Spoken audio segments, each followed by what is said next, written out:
The engine had been dead for 6 hours when I walked past the marina. I was not supposed to be at the marina. I was supposed to be at the grocery store, which was 2 blocks inland, which was where I'd been headed with Caleb's grocery list in my back pocket, and a specific awareness of the budget I was working with. And the marina happened to be between the parking lot and the store, and I happened to walk past it, and the boat happened to be there. You couldn't miss it. Even I knew enough about boats to know that what was sitting in Slip 41 of the Clearwater Bay Marina was not a regular boat. The Calloway was a 72-foot luxury motor yacht, white, with the kind of lines that said someone had spent serious money on both the engineering and the aesthetics, and it was sitting dead in the water with the unmistakable stillness of something that had all its power removed, and around it was a small collected crowd of the kind that forms when a problem has been going on long enough for people to give up pretending it isn't interesting. There was a man in a uniform shirt, marina staff I assumed, standing near the bow looking uncomfortable. There were 2 other men who had the look of people who'd been called in to look at the problem and had been doing that looking for long enough that the looking had curdled into something between frustration and defeat. There was a woman. She was the one who made it clear this was serious. Not because of how she was dressed. She was in what I would call the expensive casual of someone who had been planning a day on the water, which meant light-colored pants and a fitted jacket and the kind of sunglasses that cost as much as I spent on groceries in 3 months. It was how she was standing. She was on the dock beside the boat with her arms crossed and her phone in one hand, and the specific expression of a person who had already made 4 calls that had not solved the problem and was calculating how many more options she had before she ran out.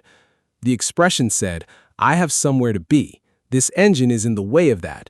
I need it to stop being in the way." I recognized the expression because I spent most of my working life solving the problems it accompanied. I should walk past. I had a grocery list. I had a budget. I had a 6-year-old son at home with my neighbor Mrs. Torres, who had until 4 o'clock, and it was currently 2:47. The engine was not my problem, and the woman was not asking for my help, and the crowd of people who had been there longer than me had presumably tried the obvious things. I stopped anyway. This was not unusual for me. I stopped at problems the way some people stopped at yard sales, the specific involuntary pull of something that could be fixed, that was waiting to be fixed, that was sitting there being broken when it didn't need to be. My name is Tyler Webb. I'm 34 years old, and I'm a marine diesel engine mechanic. Have been for 11 years.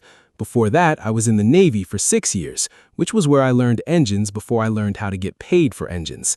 I own a small repair shop called Webb Marine Services in Clearwater, Florida, which I've been running for 3 years since I bought out my former employer, and which has 12 regular clients and enough work to keep me functional and my son Caleb fed and in good shoes and attending the school I want him attending. I stopped at the marina because a dead engine was a problem I understood, and I couldn't walk past problems I understood. I went to the dock. The marina staff guy, his tag said Kevin, looked at me with the expression of someone who had been dealing with this for 6 hours and was at the point of accepting help from anyone with a pulse. "What's the issue?" I said. Kevin looked at the woman. The woman was already looking at me. "And you are?" she said. Not unfriendly, direct. The voice of someone who had no time for preamble because preamble was not going to fix her engine. "Tyler Webb," I said. "Webb Marine Services, marine diesel engine mechanic. What's going on with the engine?" She looked at me for exactly the amount of time it took to assess whether I was what I claimed to be, which in my experience was about 3 seconds for people who were good at quick assessment.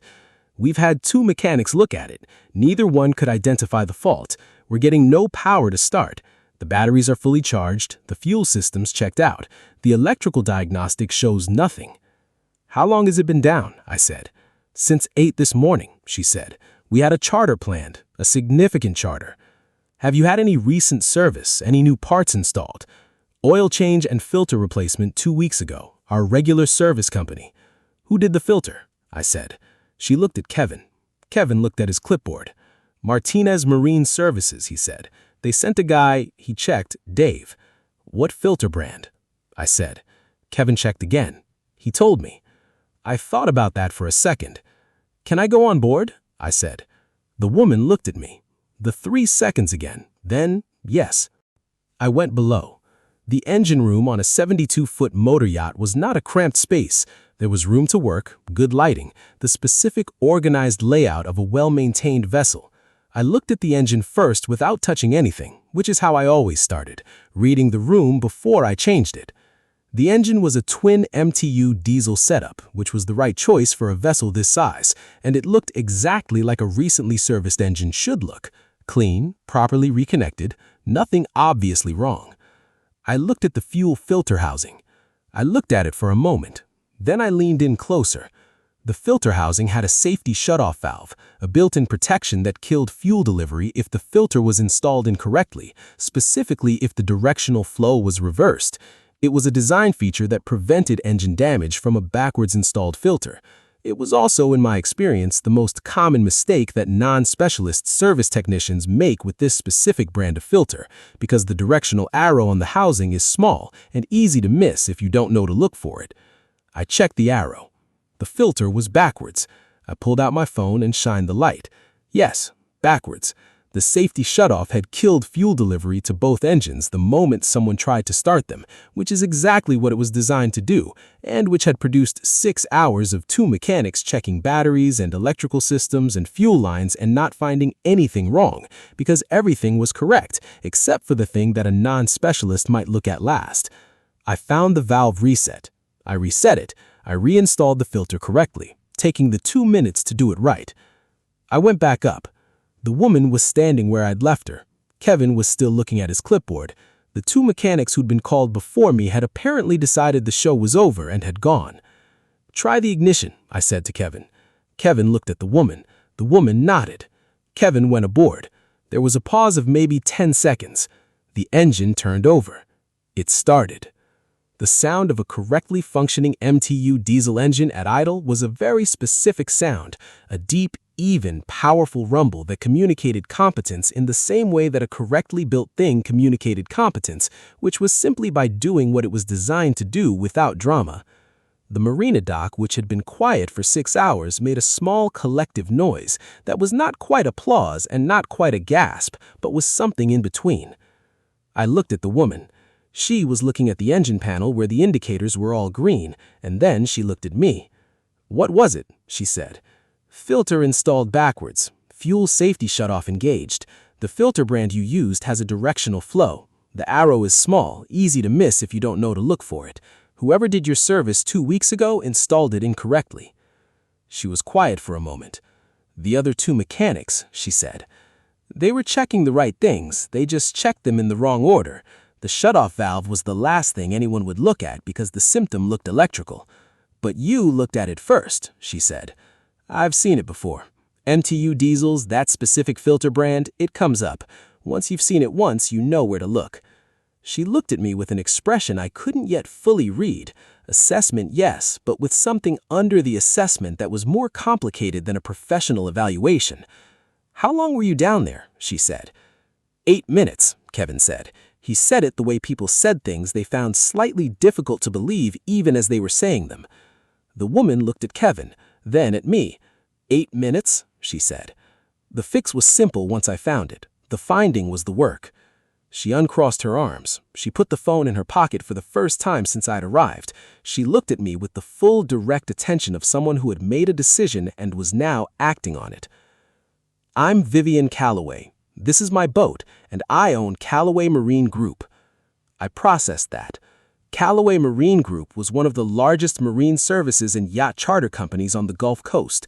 3 marinas, 2 yacht clubs, a charter fleet that ran from Tampa to the Florida Keys, and a marine equipment retail operation that I had purchased parts from on 6 separate occasions in the past 3 years. I was looking at the owner of a company that was roughly 200 times the size of mine. "Tyler Webb," I said. "Webb Marine Services." "I know," she said. "I had you looked up while you were below. Kevin found your license on the Florida Marine Contractor database." She looked at me steadily. "How long have you been in business?" 3 years, I said. "Bought out the previous owner when he retired." "Revenue?" I looked at her. "I know it's a direct question. I ask direct questions. You can tell me it's none of my business." "It's not none of your business, because the directness was its own kind of credential, and I respected it." "Not enough. I have good clients and stable work. The growth has been slower than I'd planned." "Why?" I'm a one-person shop with one contract employee. The work I can take is limited by what I can physically do. I've been trying to build a client base that justifies hiring another full mechanic, but the capital to fund that gap is the problem. The gap between the work you could do and the work you can do. Yes. She looked at the engine panel through the cabin window. Still green, still running, the sound of it steady and even. "Come have coffee," she said. "The charter is delayed regardless. I'd like to talk to you." I thought about Mrs. Torres and 4 o'clock and the grocery list in my back pocket. "I need to be somewhere by 4, I said. "It's 2:55. Come have coffee." The main salon of the Calloway was the kind of space that reminded you, if you needed reminding, that the difference between a boat and a yacht was not just size. The salon had leather seating and reclaimed wood paneling and the kind of light that came from windows positioned by someone who understood how light moved through a space. And it smelled like the inside of something that had been well taken care of. She made coffee herself, not in the performative way of someone demonstrating approachability. She just made it, efficiently, the way people made coffee who had been making it themselves for long enough that it was simply a thing they did. She set a mug in front of me and sat across the salon table. "Tell me about Webb Marine Services," she said.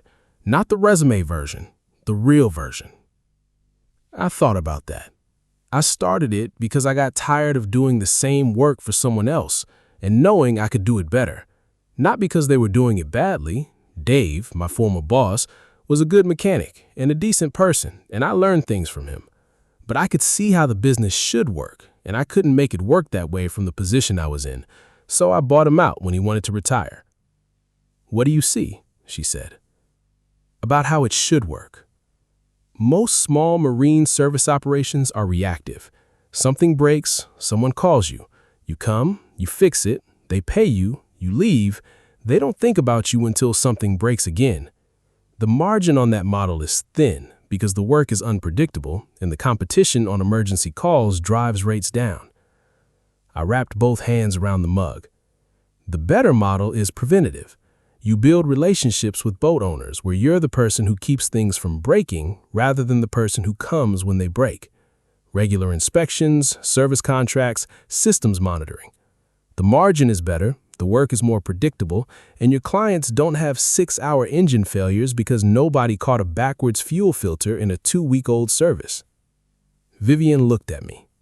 "Your son," she said, "Kevin, found your business registration, listed you as sole proprietor, single parent." She looked at me with the directness I was becoming familiar with. "How old?" "6, I said. "He's with my neighbor until 4, hence the constraint." "What's he into?" she said. I thought about Caleb, about the specific, particular shape of Caleb. "Engines," I said, "which might be genetic. He comes to the shop when school's out and he watches everything I do with the focused attention of a child who is absolutely planning to do this himself someday. He already knows the difference between a diesel and a petrol engine. He can identify the sound of an improperly calibrated fuel injector." I paused. "He's 6. "He comes to the shop?" she said. "I don't have a lot of other options," I said. "My sister and I split up 2 years ago. She's in Atlanta. We share custody on paper, but in practice she travels for work, and Caleb is with me most of the time, which is—" I stopped. "Which is fine. He's good company. He doesn't slow me down." She wasn't implying he did, she said. "I know," I said. "People sometimes think that's what they're about to say." She looked at me for a moment. "I have a son. He's 19. He's at the University of Florida studying marine biology, which is its own kind of irony given that I've spent 20 years building a marine company." She looked at her coffee. "I did it alone for most of that. His father was present on paper for about 4 years and then relocated to California in a way that was mostly about distance." I looked at her. "The company was the easier thing to build," she said, with the specific, candid quality of someone who had been honest about this for long enough that the honesty no longer cost them anything. "Caleb is the easier thing for me," I said. "The company is the complicated one." "Easier because he's simpler?" she said. "Easier because with him I always know what I'm supposed to do. Show up, pay attention, make sure the engine's running right. I paused. The company has more variables.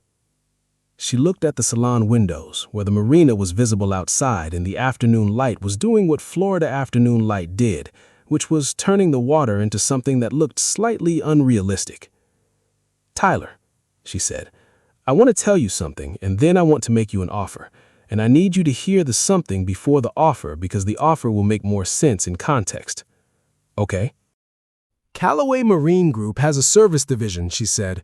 "It's the oldest part of the company. It predates everything else. It's what my father started with, and it is the part of the company I understand the least well, because I built my expertise in the charter and retail operations, and I've been managing the service division with managers who are competent administrators but not mechanics." She held my gaze. "It loses money every quarter, not catastrophically but consistently. And the reason it loses money is the same reason you just described. It's reactive when it should be preventative. It's high overhead when it should be lean. And the quality is inconsistent because the supervision is administrative rather than technical." "You need someone who understands the work," I said. "I need someone who understands the work and also understands the business," she said, "which is not the same thing as someone who's a good mechanic. I've had good mechanics. The gap is the business thinking." She looked at me. "You just described the problem with the service division in the marine services industry in about 3 minutes better than my current service division manager has in 3 years. I said nothing. "The offer," she said.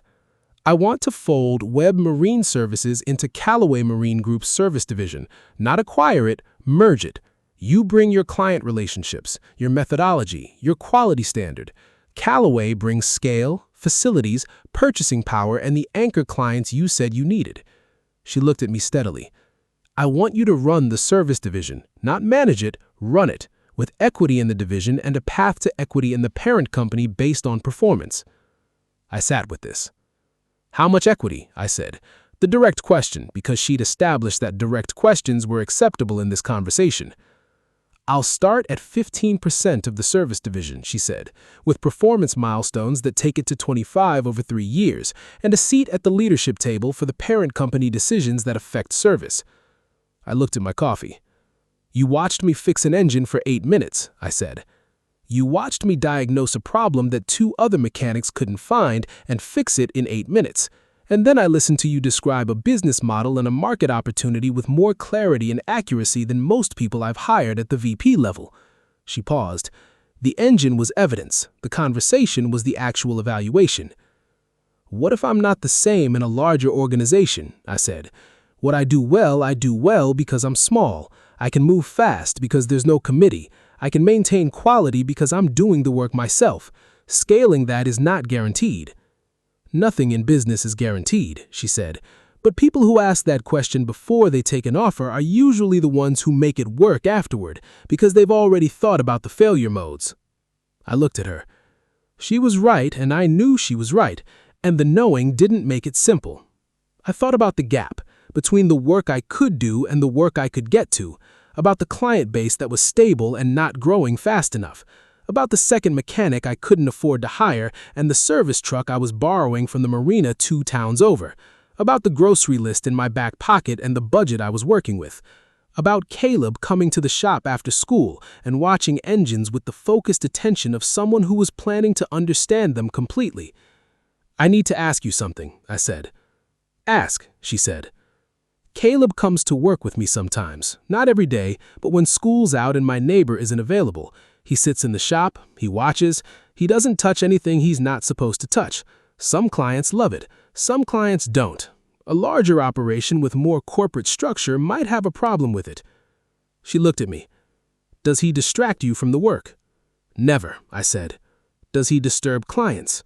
"He's 6, I said. "He's polite, he's quiet when he needs to be quiet, and he asks questions that are almost always actually good questions." She thought about this. "My son came to the marina every summer from age 4 to 14. He learned to tie every standard nautical knot by 7. He could read charts by 9. He knew the layout of every vessel in the charter fleet by the time he was 12. She looked at me. "The company is what it is partly because he was in it from the beginning. He understood what we were building because he was there while we built it." She held my gaze. "Caleb can come to work." I looked at her for a long moment. "I need to think about it," I said. "Of course," she said. "How long do I have?" "How long do you need?" she said. "A week," I said. "You have a week," she said. I looked at my watch. 3:41. "I need to go," I said. "Go," she said. I stood, I picked up the coffee mug and took it to the small galley and rinsed it, which is what you did in someone else's boat when you were done with their coffee. She watched me do it with an expression I couldn't fully read from across the salon. "Tyler," she said. I turned. "The filter, the backwards filter, was that something you noticed immediately when you went below, or did it take the 8 minutes to find it?" 2 minutes to find it, 6 minutes to fix it correctly without hurrying and making a mistake. 2 minutes to find it, 6 minutes to fix it correctly without hurrying and making a mistake. She nodded. "Why does that matter?" I said. "Because it tells me something about how you work," she said. "You didn't hurry the fix just because the finding was fast. You took the time to do it right." "Rushing a fix is how you create the next problem," I said. "Yes, that's the thing I've been trying to teach my service division for 3 years. I went up the companionway and onto the deck and across the dock to the marina walkway. I looked back once. She was still in the salon, looking at something on her phone now, the engine still running beneath her, steady and correct. I went to get Caleb. I thought about the offer for 4 days before I called her. Not 4 days of going back and forth. I had made the decision in principle by the end of the first day, which was the day I sat at the kitchen table after Caleb was asleep and ran the actual numbers. Not the optimistic numbers, not the pessimistic numbers, the real ones. What Webb Marine Services was on its current trajectory in 3 years, what it could be with Calloway's infrastructure and client base, what 15% of a healthy service division was worth against the 100% of a struggling small shop. The math was not complicated, but the math was not the thing I needed to think about for 4 days. The thing I needed to think about was what I was actually building and who I was building it for, and whether the terms of this offer protected the things that mattered. I called her on the 4th day. "I'll do it," I said, "with modifications." "Tell me," she said. "The equity timeline. 3 years to 25% is too slow if the performance is there. I want a provision that accelerates it if the division hits specific margin targets in year 1. "Define the targets," she said. I told her the numbers. She was quiet for a moment. "That's aggressive," she said. "It's achievable," I said, "if the methodology works the way I think it will." "And if it doesn't?" "Then the 3-year timeline applies," I said. "I'm not asking you to take a risk I'm not willing to take myself." "What else?" she said. "Caleb," I said. "I want it in writing, not as a policy exception, as a standard. I want the service division to be a place where mechanics who have kids can have their kids present in an appropriate and safe way when they need to. It's not just about me. It's a recruiting advantage for the kind of mechanics you're trying to hire." She was quiet for a slightly longer moment this time. "You're using Caleb to make a business case," she said. "Caleb is a business case," I said. "The mechanic shortage in the marine industry is real. The mechanics who are really good at this work are people who grew up doing it, who were in it from the beginning. You create an environment where the next generation can be present. You create a pipeline that doesn't exist anywhere else in the market." "That's a very good argument." "I've been thinking about it for 4 days," I said. She laughed, the first real one I'd heard from her. It was different from the professional version of her voice, warmer, less managed, the laugh of someone who found something genuinely and unexpectedly funny. "All right," she said. "I'll have the lawyer add the provision. Any other modifications?" "One more," I said. "I want a title that reflects the actual role. Not service division manager, head of marine service operations. It matters for client relationships." "Done. Is that everything?" "That's everything," I said. "Tyler." "Yes?" "The call I took while you were below deck fixing the engine, before I knew your name, I was on hold with a law firm because I'd been planning to file suit against Martinez Marine Services for the failed service." "That call took care of itself," I said. "It did." My attorney was very relieved. "I'll call Dave at Martinez. Tell him about the filter issue. He should know his technician made the mistake so it doesn't happen again." She was quiet for a long moment. "You're going to warn your competitor," she said. "Dave's really not my competitor," I said. He's a guy trying to run a small shop who had an employee make a fixable mistake. If I don't tell him, it'll happen again to someone else's engine." The line was quiet for a long time. "Monday," she said, "9 a.m. I'll have the draft agreement ready."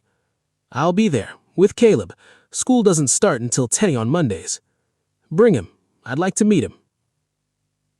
Caleb met Vivian Calloway on a Monday morning in the conference room of the Calloway Marine Group headquarters in Clearwater, which had floor-to-ceiling windows looking out over the bay, and which Caleb assessed upon entering with the focused attention he brought to all physical spaces. "The windows are south-facing," he told Vivian, by way of introduction, before I could say anything. "That's why the light is good all day." Vivian looked at him. "That's correct. How do you know that?" "Dad explained it to me when we were doing a service call on a boat in Tampa. The owner had solar panels and the positioning mattered. South-facing gets the most direct light." "He's right," I said. "I know he's right," Vivian said. She crouched slightly, the gesture of an adult making themselves less large for a child, and looked at him directly. "What do you want to be when you grow up?" Caleb looked at her with the evaluating expression he used for questions that deserved real consideration. "I want to fix engines like my dad, but bigger ones." "Ship engines, the really big ones. Marine engineering," she said. "Yes," he said. "Dad says the principles are the same. You just need more torque." Vivian straightened and looked at me. "He's right about the torque," she said. "He's usually about the technical things," I said. She looked at Caleb again, with the specific expression I was beginning to learn was her version of something she didn't often show, a warmth that lived underneath the professional directness that came to the surface when she wasn't managing it back. "Do you know what this company does?" she said. "Boats, and fixing boats, and renting boats to people who want to go on the water." He thought about it. "And now my dad is going to help with the fixing boats part." "Yes, your dad is going to help make sure the boats work correctly." "He's very good at that," Caleb said, with the matter-of-fact authority of someone stating an established fact.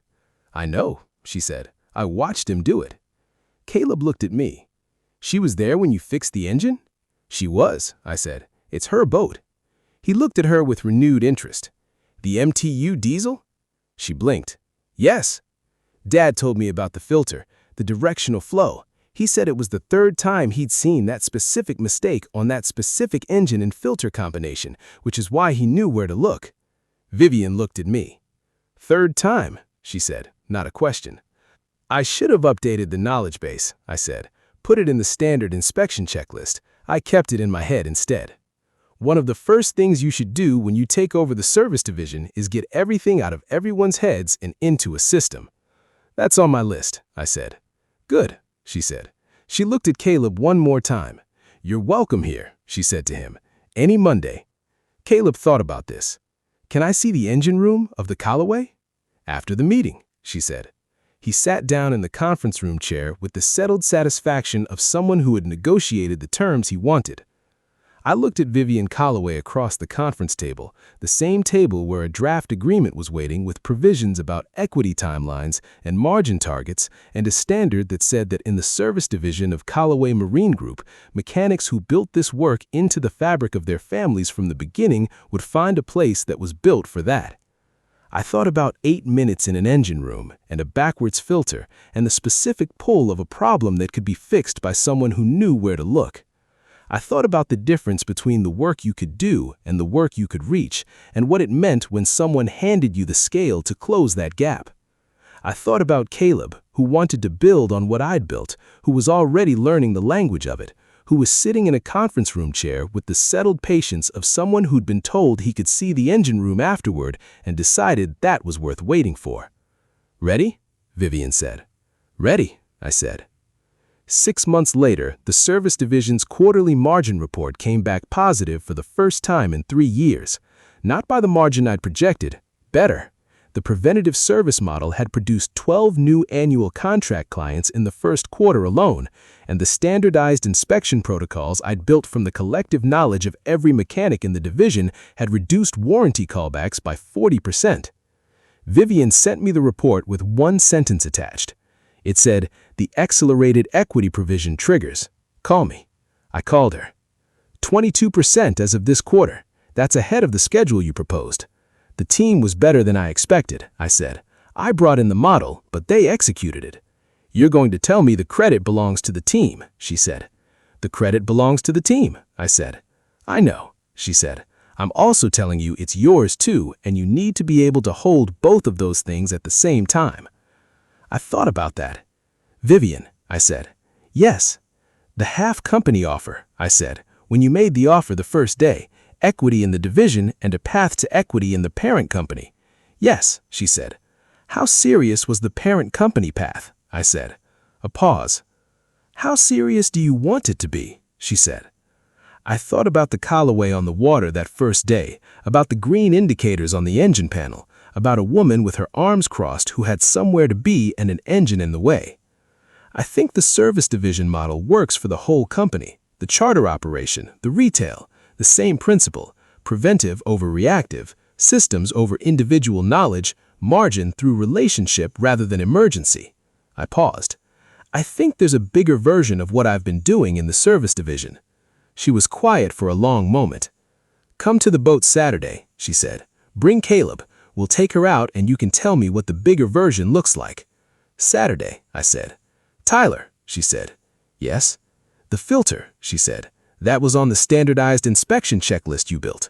First item, under fuel systems, directional flow verification. Good, she said. I went back to the shop floor where Caleb was sitting on the stool in the corner, watching Danny, the full mechanic I'd been able to hire in month 2, work on the inboard diesel of a 38-foot cruiser with the specific, complete attention of a 6-year-old who was storing everything. Saturday, I said to Caleb, we're going out on the Calloway. He looked up. The MTU diesel? The MTU diesel, I said. He looked back at Danny's work with the expression of someone who has received good news and is incorporating it into the ongoing operations of the day without making a production of it. I went back to my desk. I had 17 emails waiting. I answered them in the order that made sense, which was the only order anything should be done in. Outside the shop window, the afternoon was doing what Florida afternoons did, hot and bright and indifferent to what anyone needed from them. And I thought about the marina and the backwards filter and the 8 minutes and the coffee in the salon and the grocery list I'd eventually made it to the store for, which had been enough for the week. The gap between the work you could do and the work you could reach was a gap you had to close with something. Most people closed it with time. Some people never closed it. I'd closed it with a backwards filter in a fuel housing and a woman who watched 8 minutes of work and made a connection between what she saw and what she needed. That was the whole of it. That was how it worked. You walked past the marina, you stopped at the problem, you found the fault in the right order, and you took the time to fix it correctly even when the finding was fast. The rest followed from that. It always did. If you've been doing good work in a space that's too small for it, this one is for you. The right person is watching. Not always when you expect it, not always in the room you choose. But when someone who knows what they're looking at sees what you can do, they make the connection fast. Be the person who stops at the problem. Be the person who fixes it right instead of fast. The rest follows from that. Drop a comment and tell us about a moment you were recognized for something you almost didn't stop to do. We read every single one. Subscribe for more stories like this every week. We'll see you next time.